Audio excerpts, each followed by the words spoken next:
ഈ വാരം നമുക്ക് എഴുത്ത് വന്നിരിക്കുന്നത് വടവന്നൂരിൽ നിന്നുമാണ്. വടവന്നൂരിൽ നിന്നും നമുക്ക് എഴുത്ത് അയച്ചിരിക്കുന്നത് മനോജാണ്. നമസ്കാരം, എൻ്റെ പേര് മനോജ്. ഞാനൊരു പ്രൈവറ്റ് കമ്പനിയിൽ ജോലി നോക്കിക്കൊണ്ടിരിക്കുകയാണ്. ഇപ്പോൾ എൻ്റെ ജോലി നഷ്ടപ്പെട്ടു. പുതിയൊരു ജോലിക്ക് വേണ്ടി ശ്രമിച്ചു കൊണ്ടിരിക്കുന്നുണ്ടെങ്കിലും അതൊന്നും തന്നെ ശരിയാകുന്നില്ല. എൻ്റെ ജാതകപ്രകാരം പുതിയ ജോലി എപ്പോഴാണ് ലഭിക്കുക? അത് തുടർന്ന് കൊണ്ടുപോകുവാൻ എനിക്ക് സാധിക്കുമോ? എല്ലായ്പ്പോഴും എന്തെങ്കിലും തടസ്സങ്ങൾ വന്ന് 10 മാസമോ 1 വർഷമോ അതിലപ്പുറം ആ ജോലിയിൽ തുടരുവാൻ എനിക്ക് സാധിക്കുന്നില്ല. ഇതിന് എപ്പോഴാണ് മാറ്റം വരിക എന്നാണ് മനോജ് എഴുതി ചോദിച്ചിരിക്കുന്നത്. ജോലിപരമായിരിക്കുന്ന കാര്യത്തിനെക്കുറിച്ചാണ് അദ്ദേഹത്തിന് കൂടുതൽ അറിയേണ്ടത്.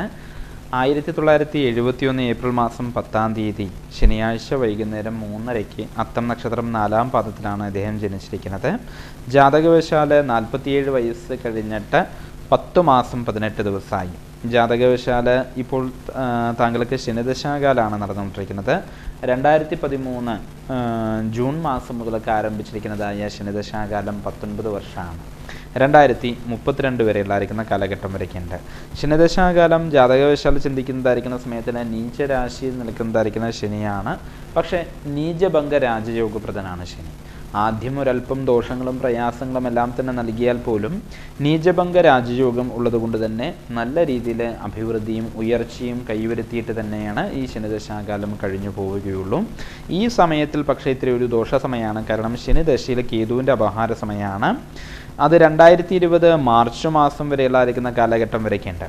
2020 മാർച്ച് മാസം വരെയുള്ളായിരിക്കുന്ന കേതുവിൻ്റെ അപഹാര കാലഘട്ടം ഒരല്പം പ്രയാസങ്ങൾക്കുള്ളൊരു സാധ്യതയാണ്. ലഗ്നാൽ 12-ൽ നിൽക്കുന്നതായിരിക്കുന്ന കേതുവാണ്.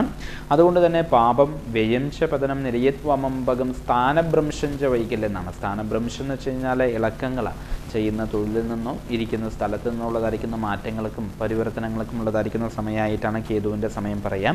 പൊതുവേ ഇനിയൊരു പുതിയൊരു ജോലി കിട്ടിയാൽ തന്നെയും ഈ കേതുവിൻ്റെ ദശാകാലത്തിനും അതിനൊരു ഉറപ്പ് അല്ലെങ്കിൽ പറയാൻ സാധിക്കില്ല. എന്നാൽ ഇത് കഴിഞ്ഞതിന് ശേഷം പിന്നീട് വരുന്നതായിരിക്കുന്ന സമയം ശുക്രൻ്റേതായിരിക്കുന്ന അപഹാര പീരീഡാണ്. ശനി നിൽക്കുന്ന രാശിയിൽ നിന്നും 11-ാം ഭാവത്തിൽ നിൽക്കുന്ന ശുക്രൻ ജാതകത്തിൽ വളരെയധികം അനുകൂലപ്രദനാണ്. 2020 ഏപ്രിൽ മാസത്തിന് ശേഷം 2023 ജൂൺ വരെയുള്ളതായിരിക്കുന്ന കാലഘട്ടം വളരെയധികം നല്ലതായിരിക്കുന്ന ഒരു സമയമായിട്ടാണ് പറയുക. ഈ സമയത്തിലാണ് സത്യത്തിൽ ഉറച്ച രീതിയിലുള്ളതായിരിക്കുന്ന ഒരു ജോലി ശരിയാകുന്നത്. ജീവിതത്തിൻ്റെ ഒരു മധ്യ കാലഘട്ടത്തിലാണ് ശരിക്ക് നല്ല രീതിയിലായിരിക്കുന്ന ഒരു മാറ്റങ്ങൾ പൊതുവെ പറയുന്നത്. ഈ പരിഹാര കർമ്മങ്ങളായിട്ട് ഇപ്പോൾ ഈ ശനീനെ പ്രീതിപ്പെടുത്തുവാൻ വേണ്ടിയിട്ടുള്ള പരിഹാര കർമ്മങ്ങളായിട്ട് ശനിയാഴ്ച ദിവസങ്ങൾ വ്രതമാചരിക്കുന്നതും അയ്യപ്പനെയും ഹനുമാനെയും പ്രാർത്ഥിക്കുന്നതും വളരെയധികം നല്ലതാണ്. കൂടാതെ ചിങ്ങലഗ്നാണ് താങ്കളുടെ ജാതകപ്രകാരം യോഗകാരകനും ഭാഗ്യസ്ഥാനത്തിൻ്റെ അധിപനുമായിരിക്കുന്ന ചൊവ്വയെ പ്രീതിപ്പെടുത്തുവാനായിട്ട് അശ്വാരൂഢം എന്നുള്ളതായിരിക്കുന്ന യന്ത്രം കഴുത്തിൽ ദേഹരക്ഷയായിട്ട് ധരിക്കുന്നതും വളരെയധികം നല്ലതാണ്.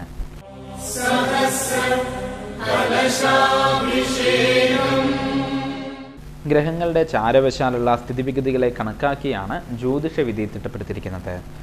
ഓരോരുത്തരുടെയും ജനനസമയം അനുസരിച്ച് ഇതിൽ പറഞ്ഞിരിക്കുന്നതായ കാര്യങ്ങളിൽ ഏറ്റക്കുറിച്ചിലുകൾ വന്നേക്കാം. നിങ്ങളുടെ യഥാർത്ഥ രീതിയിലുള്ള ഫലം അറിയുന്നതിന് ഒരു ദൈവജ്ഞനെ നേരിൽ സമീപിക്കുക. ജ്യോതിഷവിധിയെക്കുറിച്ചുള്ള നിങ്ങളുടെ അഭിപ്രായങ്ങളും നിർദ്ദേശങ്ങളും കത്തുകളും ഞങ്ങളെ എഴുതി അറിയിക്കേണ്ടതായ വിലാസം: the producer, UTV, Aditya inn, Manangode, Nenmara. ജ്യോതിഷ സംബന്ധമായ നിങ്ങളുടെ സംശയങ്ങൾക്കും ആവശ്യങ്ങൾക്കും നേരിൽ ബന്ധപ്പെടേണ്ട വിലാസം: KP ശ്രീവാസ്തവ്, പുതിയ ബസ് സ്റ്റാൻഡിന് സമീപം, Alathur. Phone number 9442320192. Email keralaastrologer0192@gmail.com. Website www.srivastav.com. ഈ ആഴ്ചയിലെ ജ്യോതിഷവിധി ഇവിടെ സമാപിക്കുന്നു. അടുത്ത ആഴ്ച വീണ്ടും കാണാം. നന്ദി, നമസ്കാരം.